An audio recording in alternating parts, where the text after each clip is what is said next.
Michel Ney, the man who would become renowned in history as Marshal Ney, was born on January 10, 1769, in Saint-Louis, a fortified town located on France's northeastern border, which is now part of Germany. His father, Peter Ney, who is also known by his French name of Pierre, was born in 1738 in the village of Ensdorf, on the right bank of the river Saar, opposite Saint-Louis. Although the inhabitants of Saint-Louis were typically ethnic German, since 1680 when King Louis XIV of France asked his military engineer, Marshal Vauban, to fortify the townsfolk had become patriotic Frenchmen. During the late 1750s, Pierre Ney fought as a soldier in the French army during the 7 Years' War against King Frederick the Great of Prussia, before returning to Saint-Louis after the war and becoming a master cooper making barrels. Michel's mother was Margarita Gleveldinger, from the town of Budingen in central Germany. In January 1767, Pierre Ney married Margarita, and later that year the couple had their first child, a son named Jean. Following the birth of Michel in 1769, the couple had 4 more children, of whom only one, a daughter born in 1772, named Margarita, survived into adulthood. The Ney children grew up speaking German at home and learned French at school. Michel's elder brother Jean was expected to take over the family business, while Michel was intended for a career in the law. He received an education at a local school, run by the monastic order of St. Augustine, before graduating in 1782 at the age of 13, when he was apprenticed as a clerk to the chief notary of Saint-Louis.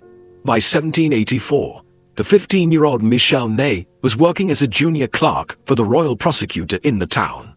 The teenager did not enjoy his desk job, and a few months later his father allowed him to find work at the mines and ironworks at Oppenweiler near Stuttgart. After 3 years working as an assistant to the superintendent of the ironworks, he returned to his parents at Saint-Louis. More than anything else, Michel Ney wanted to be a soldier, and on the 12th of February 1787, he joined a regiment of hussars based in the city of Metz, around 30 miles to the southwest of Saint-Louis. Hussars were a branch of the cavalry, inspired by the Hungarian light horsemen, who specialized in fast charges on the battlefield and raiding and scouting during campaigns. The hussars wore bright, colorful uniforms and were armed with a curved saber and a small rifle, called a carbine. The 18-year-old Ney was above average height and was distinguished by his red hair, earning him the nickname Le Rougeau, or red-faced.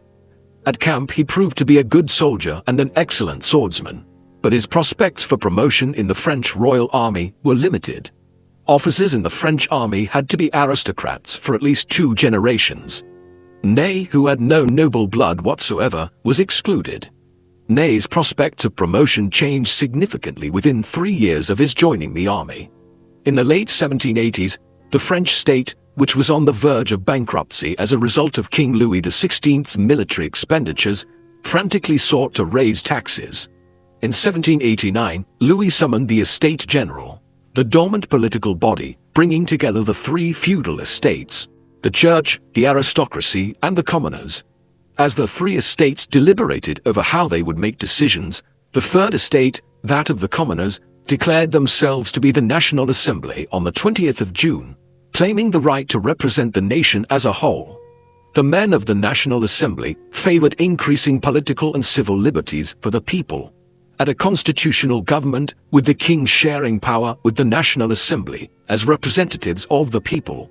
On the 14th of July, a revolutionary mob stormed the Bastille fortress in Paris, a notorious royal prison, striking a decisive blow against royal authority. Within days, the king was forced to accept the authority of the National Assembly, and in August the Assembly abolished feudalism and aristocratic privileges. The French Revolution of 1789 thus opened up the higher ranks in the military to commoners like Ney, and on New Year's Day 1791 he was promoted to the rank of corporal.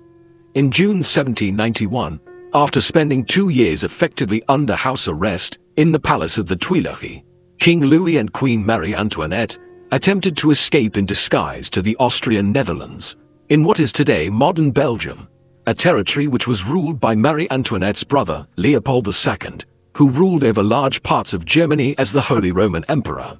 The royal party was recognized at Varennes, around 30 miles from the border, and was taken back to Paris under arrest.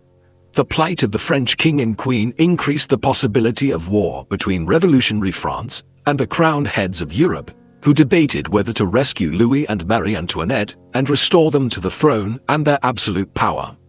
The increased prospect for war prompted a call for volunteers from the voluntary government in Paris, and Ney's brother Jean signed up as a national volunteer. A few weeks later, their mother died on the 4th of November in Saint-Louis.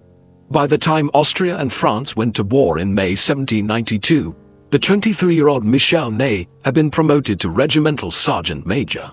Ney's regiment, the 5th Hussars, was under the command of Colonel François Lamarche, and in July, Ney was promoted to adjutant and served on Lamarche's staff. By mid-August, the 5th Hussars were part of the Army of the North, under General Charles de Maurier. This army was tasked with stopping the enemy advance on Paris. On the 20th of September, the French under de Maurier and General François Kellerman confronted the enemy, led by the Duke of Brunswick at Valmy, around 100 miles east of Paris. Brunswick believed that it would be easy to break through the French army of conscripts and volunteers, but instead was faced with a forceful French artillery barrage. While Brunswick chose to retreat, Ney became a commissioned officer for the first time as a sub-lieutenant. Ney and his comrades followed up this victory by marching into the Austrian Netherlands, where on the 6th of November he fought at Jemappes, enabling de Maurier to occupy Brussels. In the meantime, the radical Jacobin faction took power in Paris, and on the 21st of January 1793, King Louis XVI was executed at the guillotine, prompting Britain and the Netherlands to join the war against France.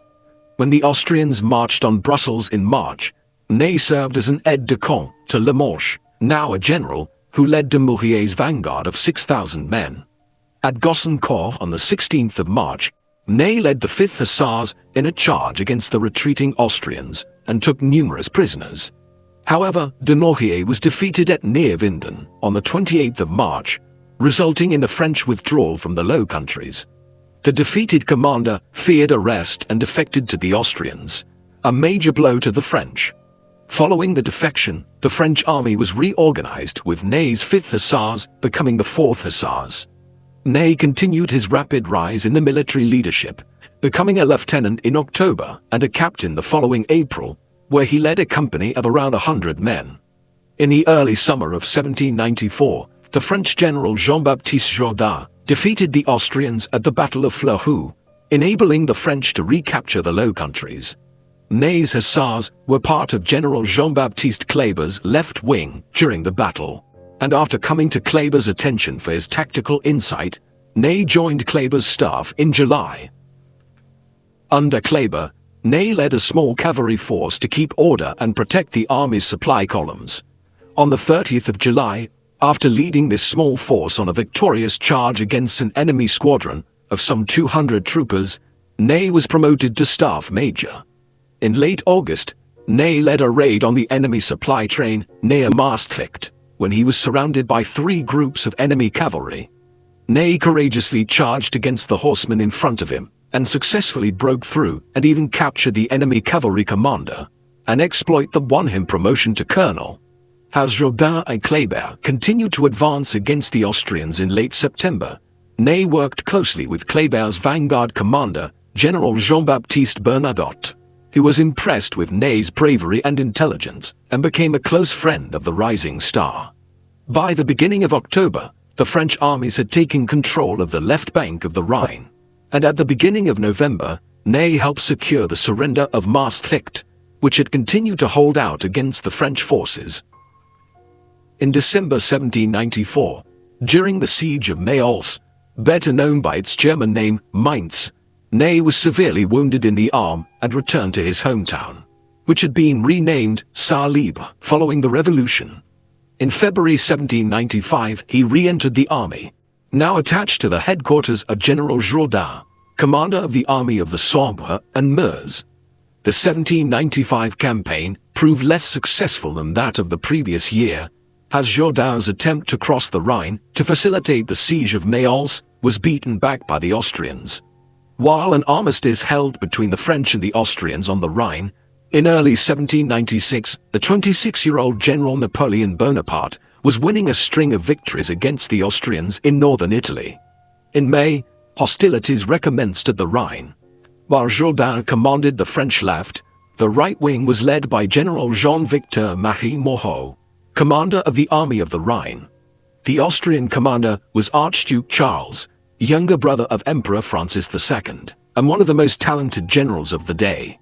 In June, Jourdan's army faced stiff resistance from Charles, and Ney was involved in covering the retreat. But after Moreau advanced in July, Charles pulled back, allowing Jourdan to regain the initiative. Ney commanded Jourdan's cavalry, and on the 7th of August, his exploits in the capture of the fortress of Forchheim won him promotion to brigadier general. Thus the son of a cooper from Saint-Louis had risen to the rank of general at the age of 27, a mere 8 years after joining the army.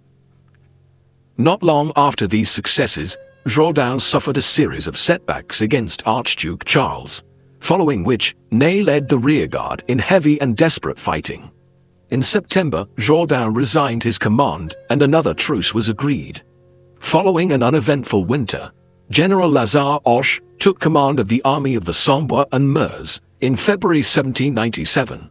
Although only 29 years old, Hoche was considered one of the army's brightest stars, alongside Bonaparte, who had added to his list of victories by capturing the Austrian garrison at Mantua in early February, before marching across the foothills of the Alps into Austria itself.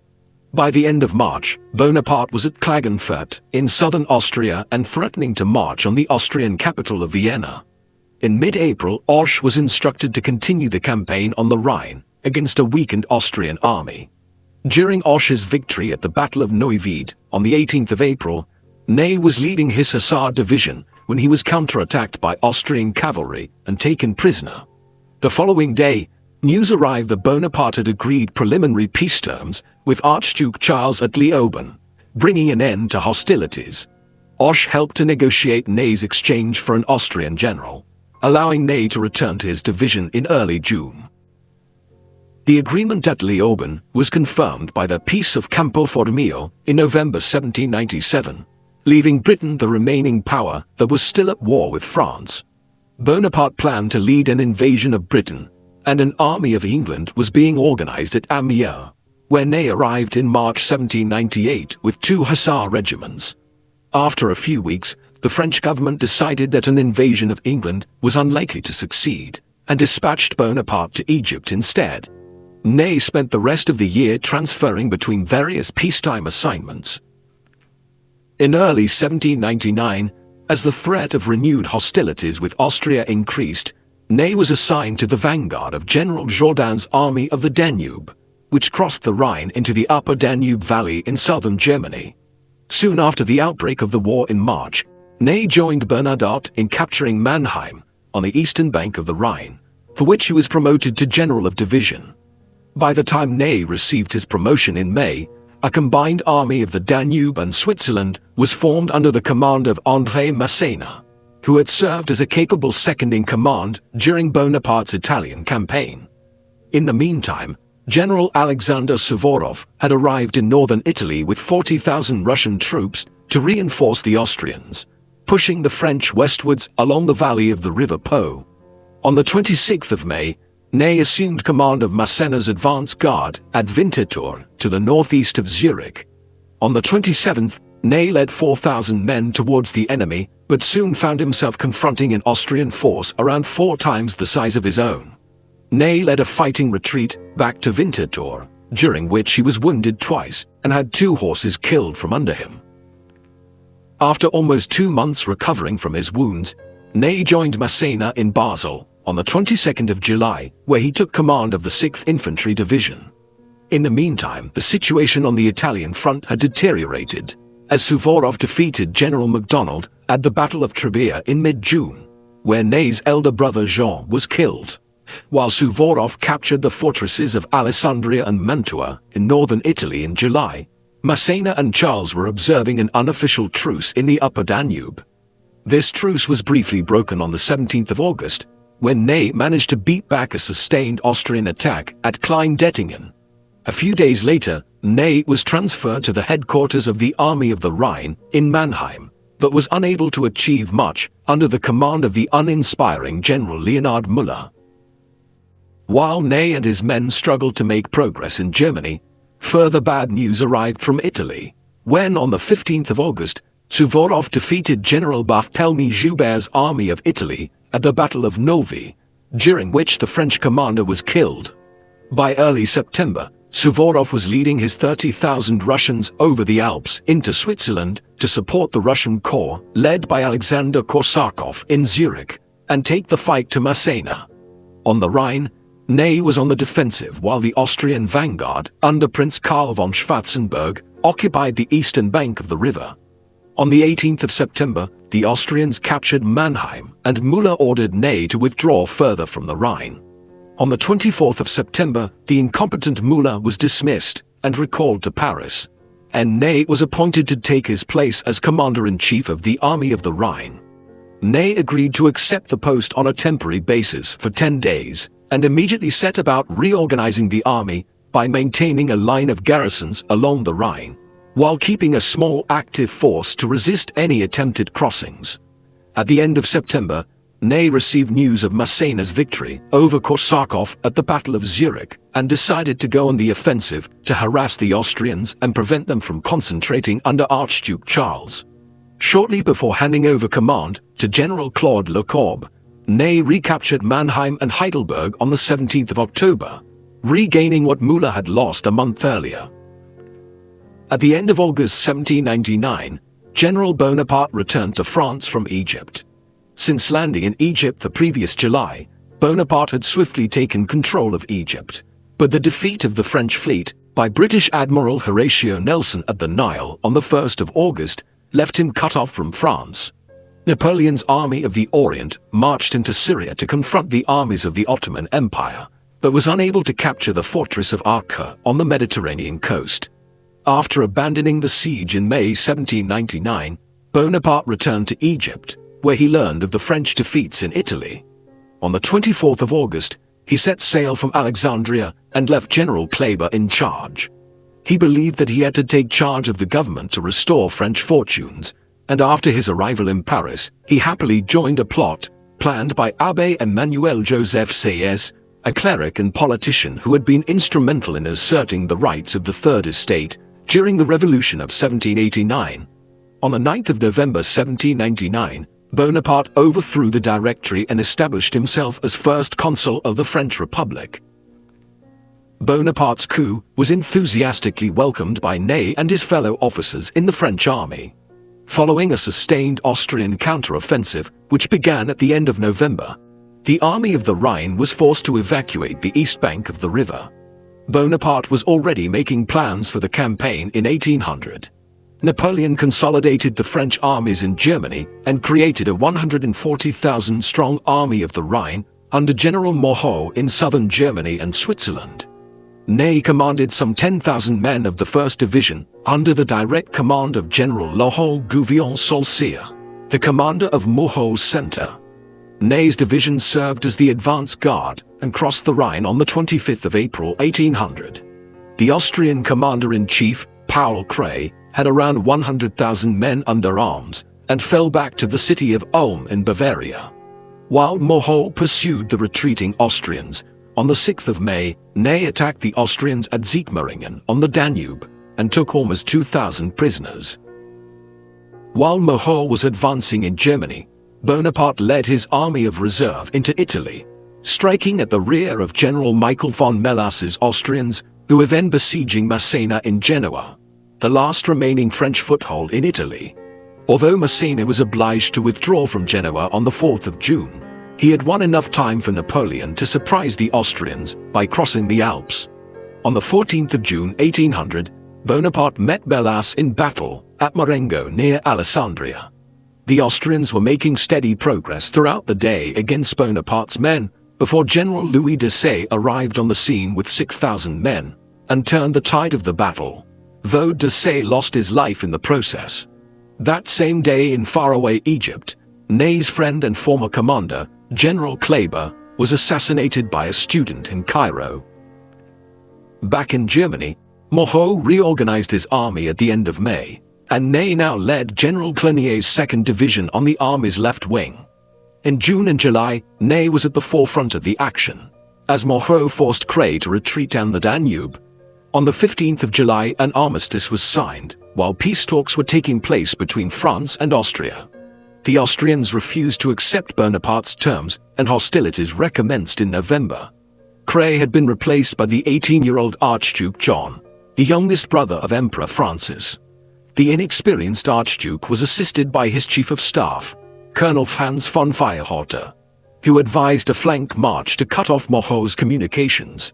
The army's slow progress prompted John to decide on an immediate attack on Munich, and on the 1st of December, the Austrians attacked Clenier's corps at Ampfing, northeast of Munich. Though Ney managed to lead a successful counterattack, the arrival of Austrian reinforcements forced Clenier to fall back. Moreau awaited the Austrian attack at Hohenlinden, around 20 miles to the east of Munich. The French commander anticipated that the main enemy attack would be directed along the road towards Hohenlinden, and planned for Ney to attack the main enemy column, supported by General Emmanuel de Grouchy's division. The Austrians attacked on the morning of the 3rd, and by 7 o'clock in the morning, Ney was in action, successfully repulsing the enemy attack with help from Grouchy and General Jean-Joseph d'Hautpoul's reserve cavalry. Ney and Grouchy then launched a bayonet attack against the main Austrian column, forcing them to retreat along the main road. The two French divisions continued to advance against the Austrians through the woods to the east of Hohenlinden, while another French division struck at the Austrian left flank. By the end of the day, the Austrians lost more than 5,000 men, killed and wounded, and more than 7,000 prisoners. On Christmas Day 1800, an armistice was agreed between Moreau and Archduke Charles, who had taken command of the retreating Austrian army.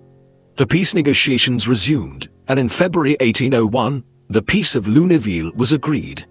Ney returned to France in April and spent the rest of the year at his country house near Nancy, called La Petite Melgrange, where he was reunited with his father Pierre and his sister Margarita. Although Ney had served on the Rhine and never met the first consul, Bonaparte seemed to hold Ney in high regard, and invited him to Paris in May 1801. In November, Ney was appointed Inspector General of the Cavalry, which he accepted at the beginning of 1802, after some hesitation. While Napoleon had plans for Ney in the army, his wife, Josephine de Beauharnais, intended to set him up with the 20-year-old Aglaé Louise Aguillet, a close friend of her daughter, Hortense de Beauharnais. Though Ney had failed to make a good impression when he first met Aglaé in February, the couple were married on the 5th of August 1802. Though Ney would spend a long time away from home on campaign, he remained devoted to his wife, and the couple would later have 4 sons. Within 2 months of moving to La Petite Melgrange with his new bride, Ney was ordered to go to Geneva, then a French city, to await instructions for a mission to Switzerland. The country was the scene of regular fighting between the Helvetic Republic, set up by the French revolutionary armies in 1798, with its capital in Bern, and the Swiss cantons, which during the French Revolution had lost their ancient privileges. Following an uprising in 1802, Ney was tasked with restoring order in Switzerland. He successfully captured Zurich by the end of October. On the 19th of February 1803, the Helvetic Republic was abolished in favor of a Swiss confederation that was closely aligned with France, and in July the two countries signed a treaty of alliance under which the Swiss agreed to supply 16,000 men to the French army. After accomplishing his task in Switzerland, Ney received new orders and returned to France in January 1804. The first consul had signed a peace with Britain at Amiens in March 1802, but the two sides were at war again in May 1803. Bonaparte began to organize another Army of England, which would serve as the key force in his planned invasion across the English Channel. 172,000 men were gathered in camps around the port of Boulogne, on the coast of northern France. These men were organized into permanent army corps, each of which contained its own infantry, cavalry, and artillery units.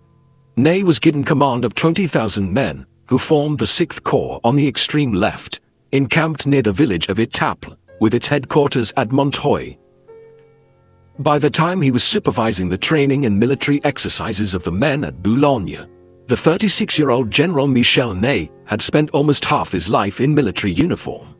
He had been a general for a decade, during which he developed a reputation as a brave and intelligent leader during several seasons of campaigning against the Austrians in Germany, and had played a leading role in Mahour's brilliant victory at Hohenlinden. He successfully carried out a mission for the first consul in Switzerland, and was happily married to a close friend of the Bonaparte family. Despite all he had achieved, his greatest glory as a military commander was yet to come. On the 18th of May 1804, First Consul Napoleon Bonaparte was proclaimed Napoleon I, Emperor of the French, an announcement that was enthusiastically welcomed in Boulogne. The following day, the Emperor revived the rank of Marshal of France and awarded the honor to 18 of his officers. The list was headed by Louis-Alexandre Berthier, Napoleon's chief of staff, and included Jourdan, Bernadotte, Masséna, and Ney himself.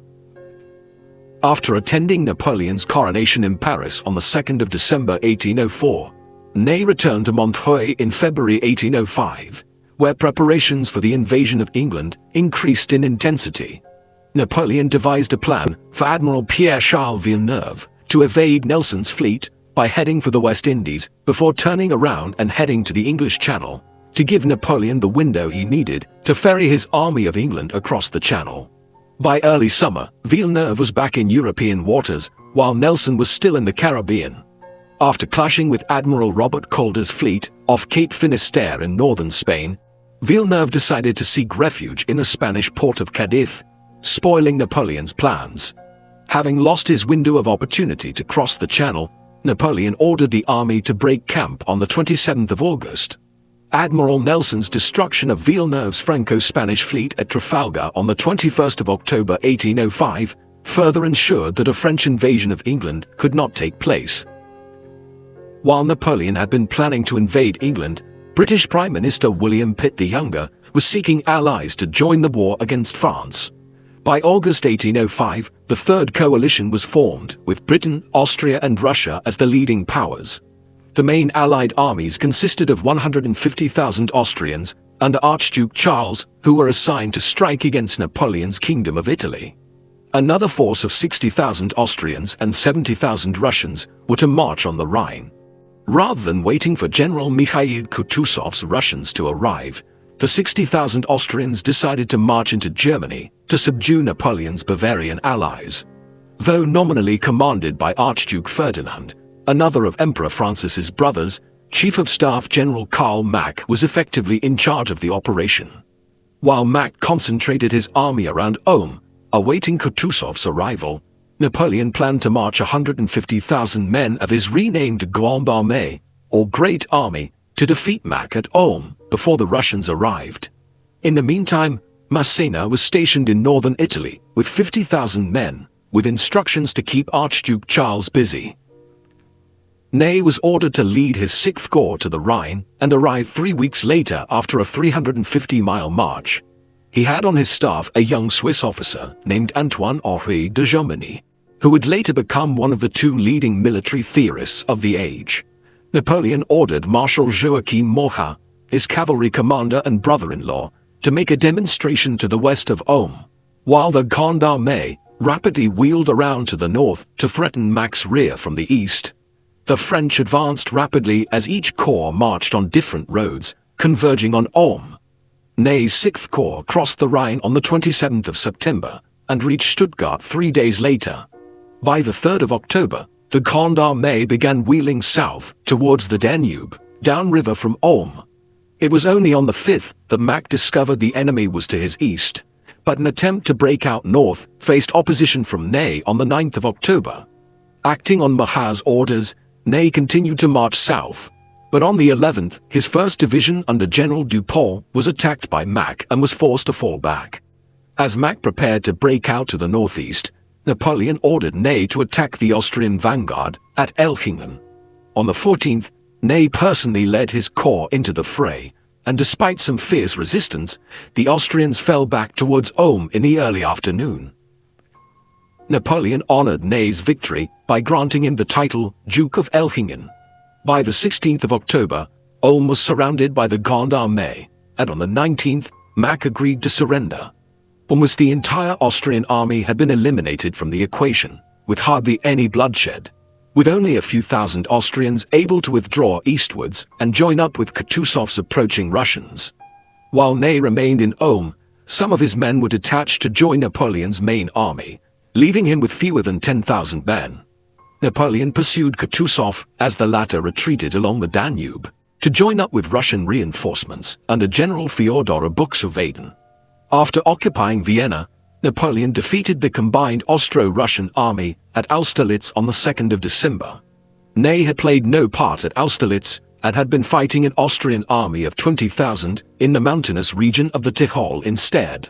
On the 26th of December, the Treaty of Pressburg was signed in what is now the Slovakian capital of Bratislava, leading to Austria's withdrawal from the anti-Napoleonic coalition. The Kingdom of Prussia in northern Germany had stayed out of the war in 1805, but the Prussian court was anxious about Napoleon's ambitions in Germany and was split on whether to support or oppose him. By the late summer of 1806, the Prussians were preparing to go to war, and Napoleon mobilized his Grande Armée to confront them. Like the Austrians in 1805, the Prussians went on the offensive without waiting for their Russian allies to arrive, and began concentrating in Saxony in southeast Germany. Napoleon decided to march on Saxony in a square order of battle, with 5th and 7th Corps on the left, the 1st and 3rd Corps and the Imperial Guard in the center, with Marshal Jean Soult's 4th Corps leading Ney's 6th Corps on the right. Each corps was one day's march away from its nearest neighbor, ensuring that any corps that confronted the enemy could fight a holding battle, with the knowledge that they would receive help within a day from the other corps. After the first clashes on the 9th of October, by the 13th, Ney received orders from Napoleon to concentrate on Jena, where Napoleon expected to find the main Prussian army of 60,000 men under the Duke of Brunswick, but which was in fact a smaller Prussian army under Prince Hohenlohe. On the morning of the 14th, Lannes drove back the leading Prussians while Ney and 6th Corps were still marching towards Jena.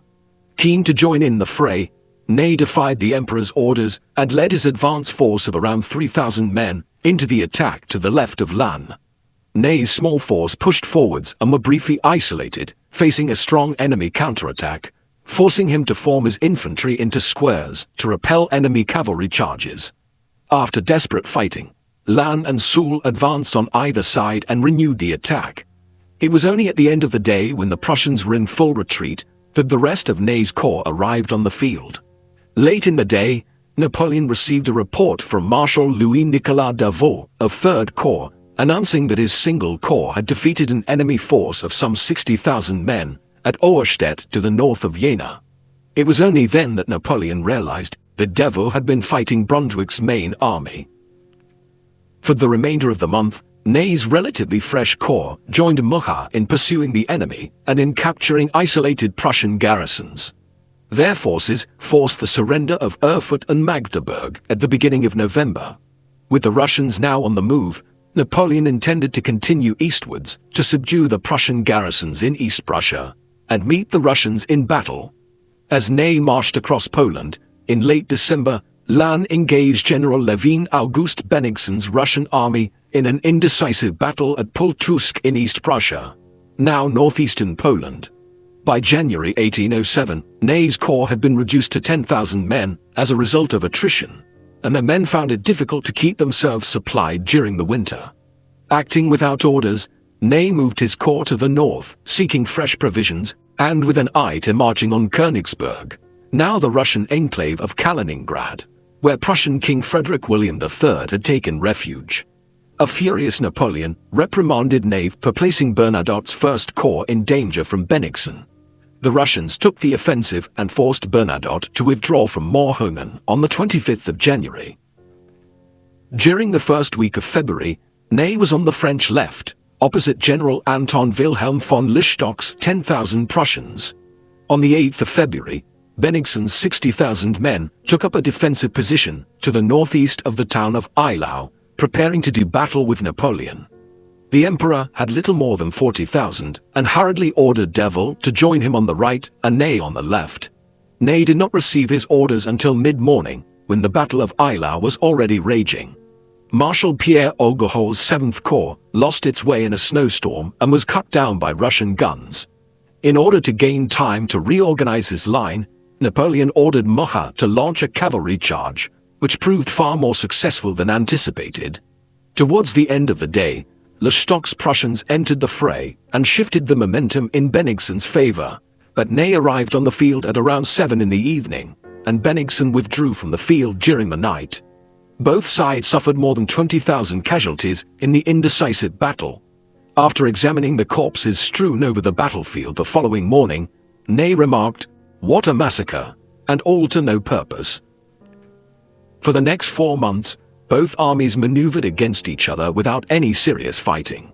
The Grande Armée was steadily receiving reinforcements, and Ney's corps was back to its full strength of 20,000 men. Recognizing Napoleon's superiority in numbers, Bennigsen remained on the defensive. After a winter of indecisive action and under pressure from his subordinates to take the offensive, Bennigsen targeted Ney's 6th Corps at the beginning of June.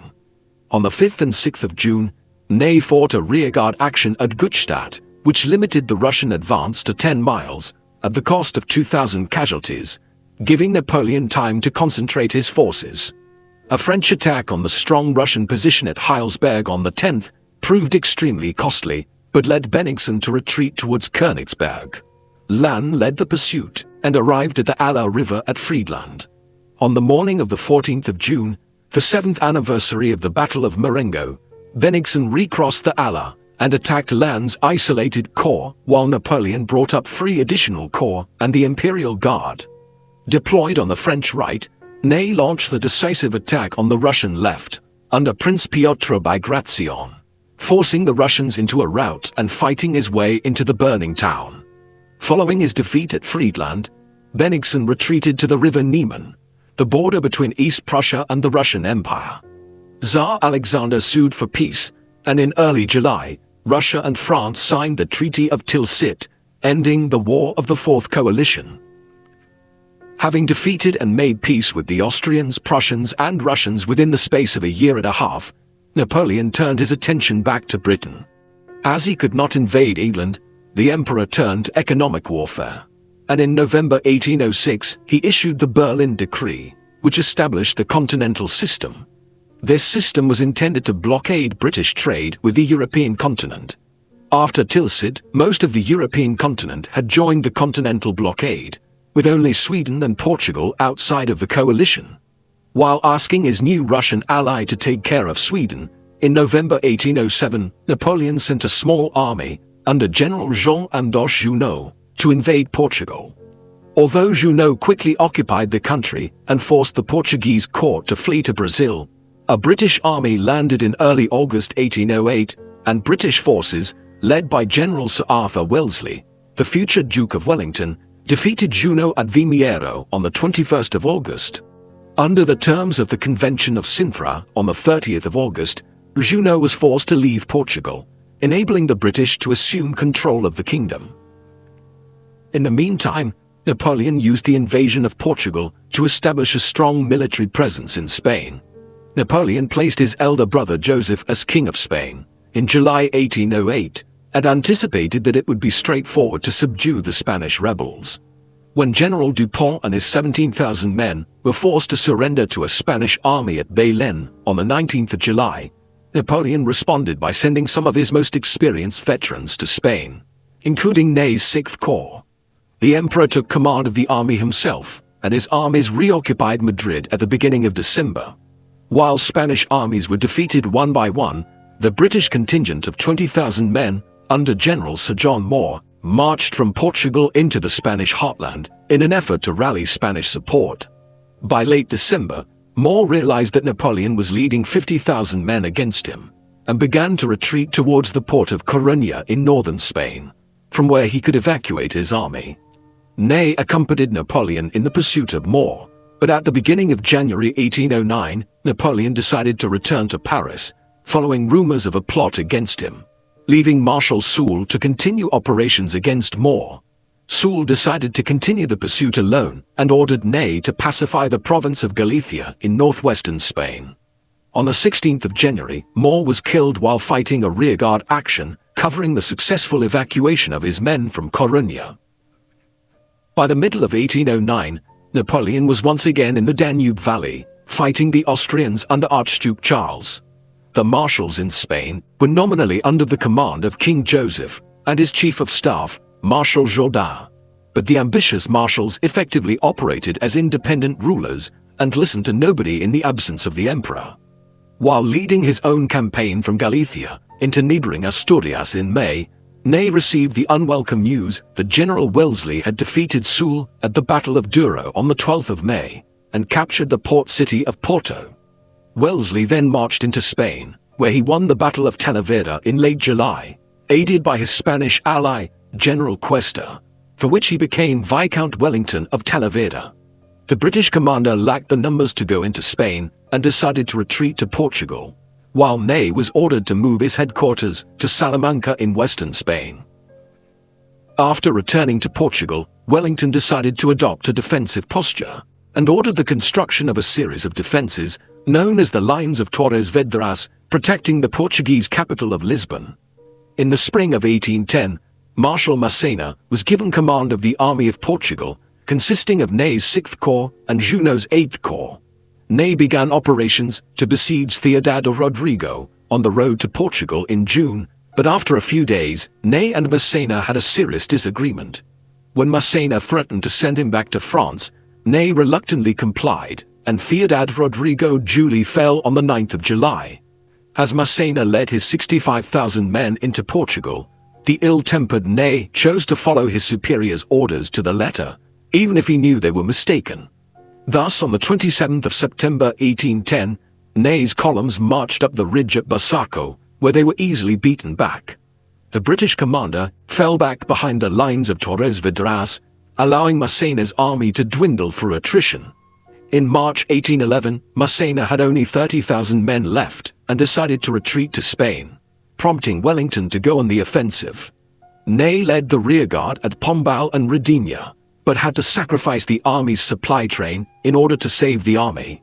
In late March, as Massena sought to retain a foothold in Portugal, Ney refused to obey orders and was sent back to Madrid, from where Napoleon sent him home. After his ill-fated service in Spain, Ney might have expected that his military career would be over, but he was, unbeknownst to him, about to win his greatest glory and honor as a marshal of the empire. In 1812, Napoleon decided to go to war against Russia as a result of the Franco-Russian tensions over Poland, and Alexander's decision to trade with Britain in secret. Ney was assigned to command the 3rd Corps of the French army, which had around 38,000 men. The Grande Armée crossed the Niemen on the 24th of June, marking the start of the invasion. The Russian commander, General Mikhail Barclay de Tolly, a Baltic German of Scottish descent, decided to withdraw and join forces with Prince Bagration. As Napoleon advanced, he was keen to ensure that the Russian armies remained separated so he could face Barclay alone in battle. But the Russians continued to retreat, abandoning Vilna, Drissa, and Vitebsk in Belarus. The hot Russian summer took a heavy toll on Napoleon's men and horses, reducing his numbers by a third, with hardly a shot fired in anger. Barclay had been joined by Bagration in Smolensk and was persuaded to begin a counter-offensive, but false intelligence prompted him to fall back to the city. While Napoleon hoped to beat the Russians to Smolensk, on the 14th of August, Ney and Mucha faced fierce resistance from 7,000 Russians under General Dmitry Nievorovsky near Krasny, to the southwest of Smolensk. Barclay sought to avoid battle and prepared to retreat towards Moscow, leaving only a single corps to hold Smolensk. After heavy fighting on the 16th, which led both sides to sustain around 10,000 casualties, the Russians abandoned Smolensk. On the 19th of August, as he marched east from Smolensk, Ney came across a Russian force on the heights near Valutino. This turned out to be General Pavel Tuchkov's hastily assembled rearguard, covering the retreat of the Russian 3rd Corps under his brother Nikolai Tuchkov. Ney and Mucha repeated the attack at the heights, but faced strong resistance, while Barclay organized the Russian 3rd Corps to turn back and join the fight at Valutino. The French were unable to capture Valutino until late in the day, when Ney was supported by a division of Davout's corps, led by General Charles-Étienne Godin, who was mortally wounded. Barclay continued his retreat until the 29th of August, when he was superseded by General Kutuzov, who decided to make his stand at Borodino, some 70 miles to the west of Moscow. On the 5th of September, Davout managed to expel the Russians from their advanced redoubt at Chevarodino, on the left of the Russian line. The following day, 120,000 men of the French Grande Armée and a similar number of Russians prepared to do battle the following day. On the morning of the 7th of September, the Battle of Borodino began, as Prince Eugène de Beauharnais, Napoleon's stepson and Viceroy of Italy, led his 4th Corps to drive the Russians out of the village of Borodino. Ney's corps was in the center of the French lines, facing Bagration's 2nd Army, near the village of Siemionovska. Ney, Mucha and Davout launched several attacks against Bagration, only to be driven back by fierce Russian counterattacks. While rallying his men, Bagration was struck by an artillery shell and fell mortally wounded. By around noon, Ney was in possession of Siemionovska, and the Russian left fell back towards the north. Ney turned left and supported Viceroy Eugène in his efforts to dislodge the Russians from the Conde redoubt behind the river Kolochka. After several unsuccessful infantry attacks, French cavalry charged around the rear of the redoubt and captured it. As Murat's troopers swarmed the plain behind the redoubt, General Barclay reformed his line and personally directed his cavalry to counter the exhausted French cavalry, forcing the French to break off. At the end of the day, the Russians lost 40,000 men, while the French sustained 30,000 casualties of their own. In the early hours of the following morning, Kutuzov ordered his army to retreat towards Moscow. While Kutuzov preserved his army to fight another day, the battle, called the Battle of the Moskowa by the French, opened Napoleon's road to Moscow. As a result of Ney's actions, the emperor bestowed upon him the title of Prince of the Moskowa. While Kutuzov evacuated Moscow, Murat's vanguard arrived in the deserted city on the 12th. Napoleon himself arrived on the 14th, but Ney's corps, down to 8,000 men, were ordered to camp west of Moscow, where they soon saw the city engulfed in flames. Napoleon expected to make peace with Tsar Alexander, but the letters he sent to St. Petersburg received no reply. For several days the French lost contact with Kutuzov, until it was determined that the Russians had made camp on the Kaluga road, southwest of Moscow. On the 18th of October, while Ney's 3rd Corps was being inspected by Napoleon in Moscow, news arrived that Murat's vanguard had been attacked at its camp at Vinkovka, leading Napoleon to decide to leave Moscow. Napoleon hoped to skirt around Kutuzov's camp at Tarotino and reach Kaluga. But on the 24th of October, he met the Russians at Malaya Roslovets and failed to break through. The emperor had to retreat westwards to Smolensk, taking the same road that had been ravaged during the French advance. The retreating Frenchmen faced plunging temperatures, inadequate clothing, very little food, and raids by Cossack horsemen. On the 3rd of November, led by General Mikhail Miloradovich, attacked Vyazma and threatened to cut off Eugène and Davout, and Ney had to intervene to save his comrades. After assuming rearguard duties, 3rd Corps faced frequent Cossack attacks, and each night hundreds of men froze to death along the road. By the time Ney reached the city on the 14th of August, his 3rd Corps was down to 3,000 men.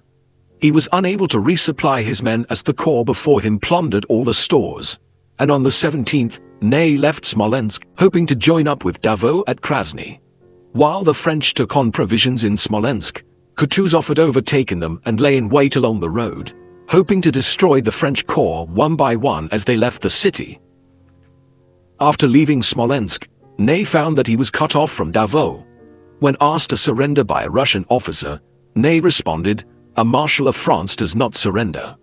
A shot rang out, and taking advantage of the confusion, Ney arrested the Russian envoy and ordered his men to fire. After half an hour of heavy fighting, Ney managed to escape with 2,000 men, and over the next 2 days, he crossed to the north bank of the Dnieper and beat off Cossack attacks to arrive at Orsha on the 20th of November with his 800 remaining men. His comrades had given him up for lost, and when Napoleon heard the news he exclaimed, "He is the bravest of the brave." The remnants of the Grande Armée marched towards the Berezina River, where an army of 40,000 men, under Russian Admiral Pavel Chichagov, was bearing in from the south, in conjunction with another 40,000, under General Pyotr Wittgenstein from the north. Though Chichagov was on the west bank of the Berezina, he failed to realize that Napoleon was crossing further north on the 26th. Ney could do little with his 600 remaining men, but when Marshal Borodino was wounded fighting Chichagov on the west bank of the Berezina on the 28th, Napoleon ordered Ney to take command, pushing Chichagov back and keeping the road open for the retreating Frenchmen, of whom 30,000 managed to escape by the 29th. During the final days of the campaign, Ney was once again with the rearguard, retreating to Vilna and Kovna, now Kaunas in Lithuania, where he was among the last to cross the Niemen back into friendly territory. The disastrous Russian campaign shattered the invincible reputation of the Grande Armée. In February 1813, the Prussians joined an alliance with Russia, marking the start of the War of the Sixth Coalition, while the Austrians opted for neutrality. Napoleon hurriedly organized an army of 500,000 men, and Ney's Third Corps was back to 40,000 men, but the vast majority were raw recruits. Napoleon hoped to fight the Russians and Prussians in the familiar ground of southern Germany. At Lutzen on the 2nd of May, Napoleon clashed with the enemy under General Wittgenstein following Kutuzov's death a few days earlier. Ney's corps in the French center came under sustained attack from Prussian infantry and Russian cavalry, but the presence of the Marshal steadied the young conscripts. The momentum swung back and forth, but the arrival of the Imperial Guard and French artillery forced the enemy to retire. Though Napoleon had won the battle, he lacked the cavalry to effectively exploit the victory. 3 weeks later, the Allies stopped their retreat at Bautzen. With around 150,000 men under his command, Napoleon sought to engage the enemy in a frontal attack, while Ney attacked the Allied right at the head of 2 corps to cut off their retreat. The battle began on the 20th of May, and the Allies retreated to the heights behind Bautzen. On the 21st, the battle was going to plan as Ney's 60,000 men advanced against the 15,000 men under Barclay opposing him. By the middle of the afternoon, Ney was poised to cut the Allied line of retreat, but lost track of his strategic objective and turned to support Soult's attack on the Prussian General Blücher in the center. The Allies immediately recognized the threat and ordered a general withdrawal, allowing Napoleon another technical victory while saving the Allied army from destruction. At the beginning of June, the two sides agreed to an armistice, while peace talks were held under Austrian mediation. When Napoleon rejected the terms offered at the beginning of August, the Austrians declared war on France and joined the Russians and Prussians.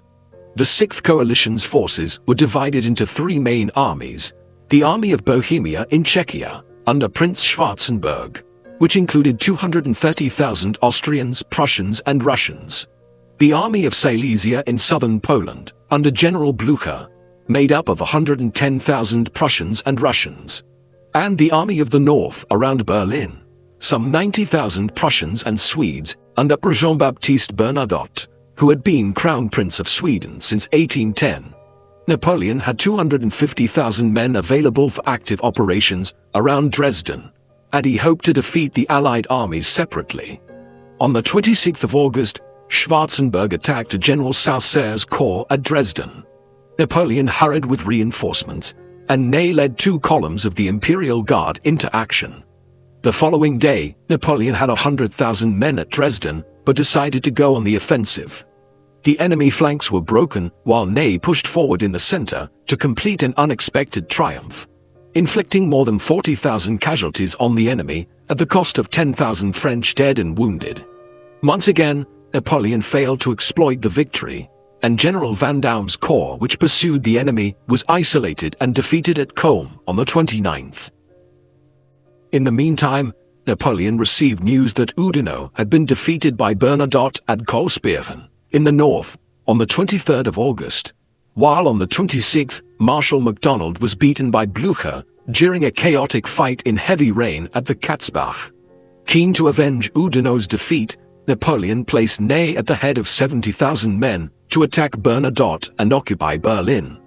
On the 6th of September, Ney attacked the Prussians at Dennewitz, But ill feeling between Ney and Oudinot fatally undermined the French cause and led to defeat. While Schwarzenberg and Blücher advanced on Leipzig, Napoleon abandoned Dresden and retreated towards Leipzig, while Ney simultaneously fell back towards the city from the north. Between the 16th and 19th of October 1813, up to 200,000 men of Napoleon's Grande Armée, under Napoleon, confronted more than 360,000 allies under Schwarzenberg.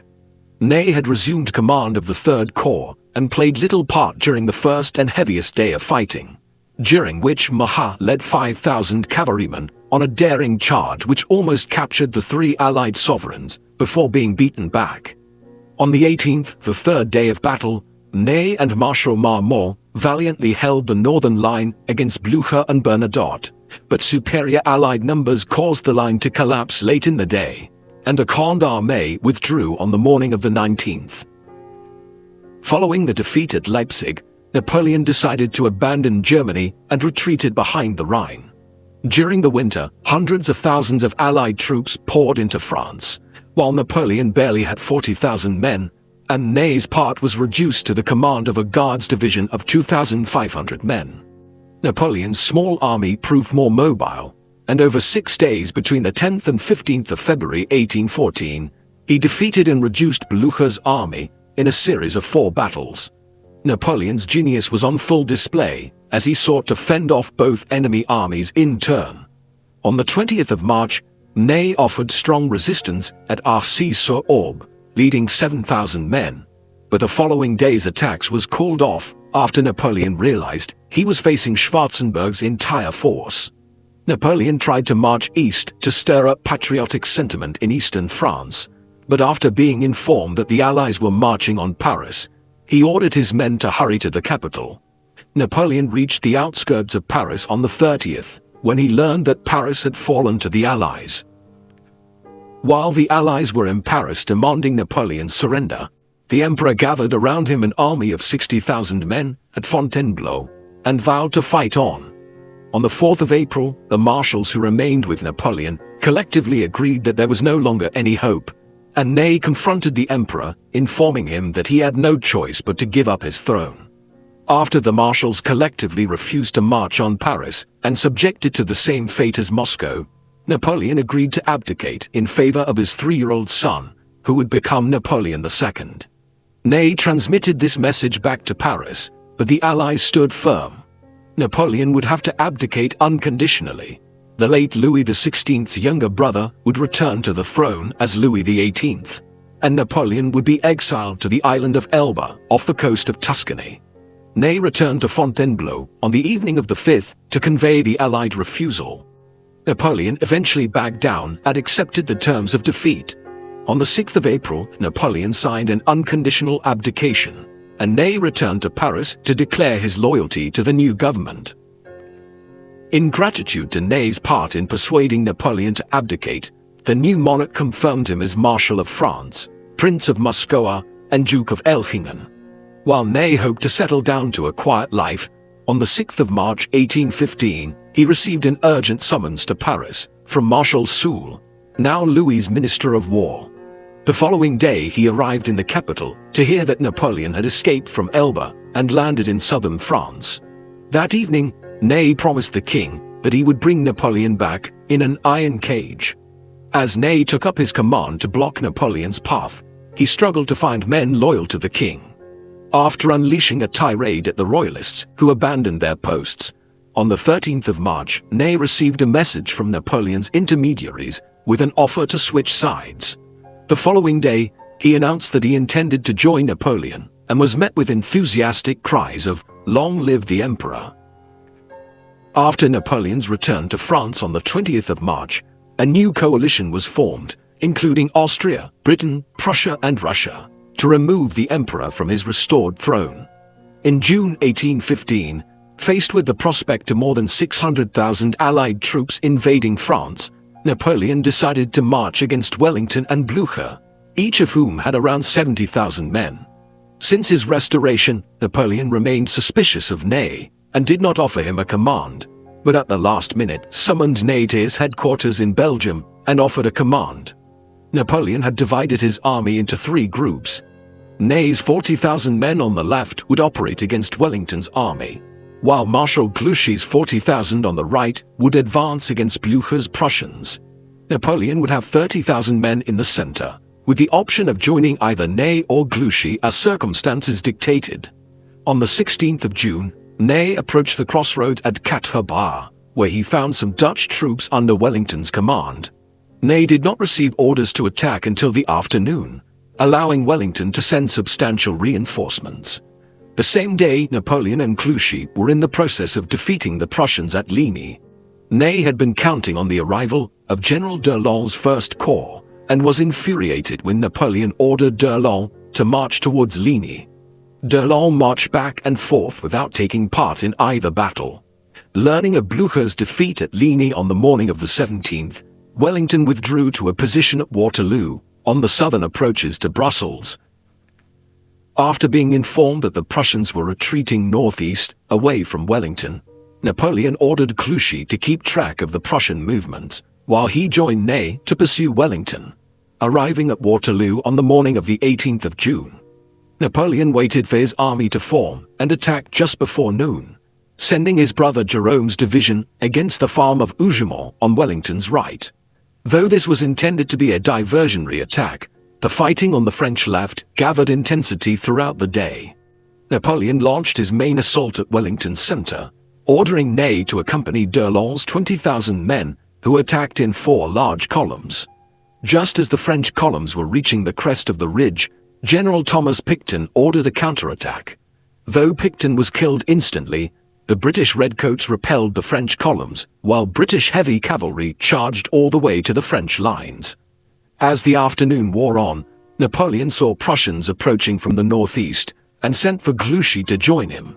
In a desperate attempt to break Wellington's lines before the Prussians arrived, Ney led a series of cavalry charges, which were all repelled by British infantry squares. By 6 in the evening, the French had captured the farm of La Haye-Sainte in front of Wellington's center, and Ney requested infantry reinforcements to exploit the breakthrough.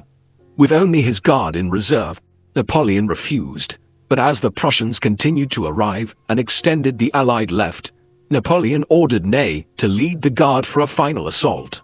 The British guards counterattacked, and Ney struggled to rally the men during the intense hand-to-hand fighting. As he tried to reform, he shouted, "Come and see how a Marshal of France can die." But the men soon turned back, and Ney was left stranded.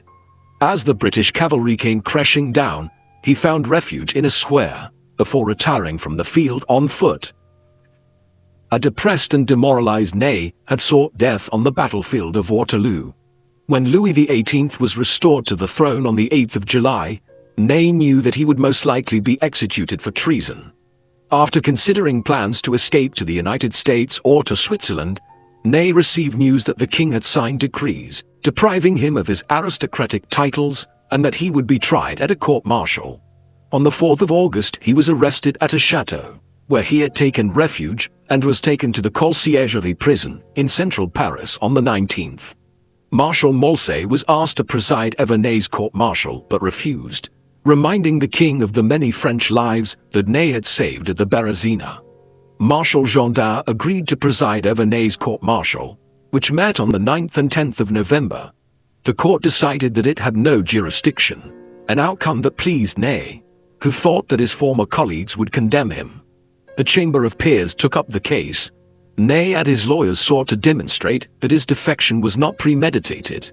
Sensing that the court was against his client, during the final session on the 6th of December, Ney's lawyer drew attention to the fact that Saint-Louis had been ceded to Prussia in the Treaty of Paris, signed on the 20th of November, between France and the Allies.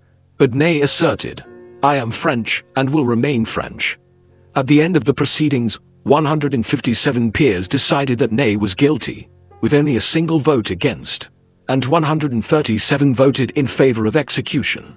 After bidding farewell to his wife and children the following morning, Ney was taken to the gardens of the Luxembourg Palace. As the firing squad assembled, Ney delivered the fatal order. "Soldiers, when I give the command to fire, fire straight at my heart. Wait for the order. It will be my last to you. I protest against my condemnation. I have fought 100 battles for France, and not one against her. Soldiers, fire. Thus, Marshal Michel Ney met his end in front of a firing squad on the 7th of December 1815, a few weeks before his 46th birthday.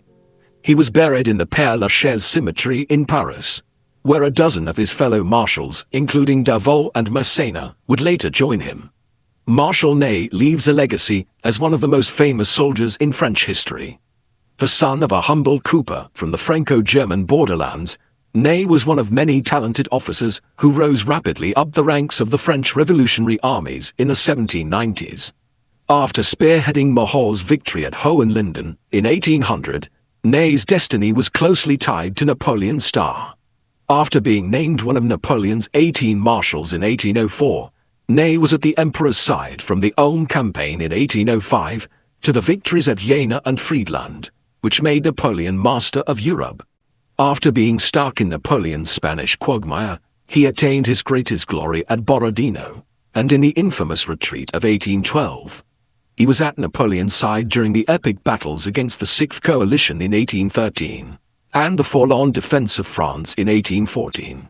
Despite helping to secure Napoleon's first abdication, he defected to the emperor in 1815 and joined him in his final defeat at Waterloo, which sealed his fate and condemned him to death.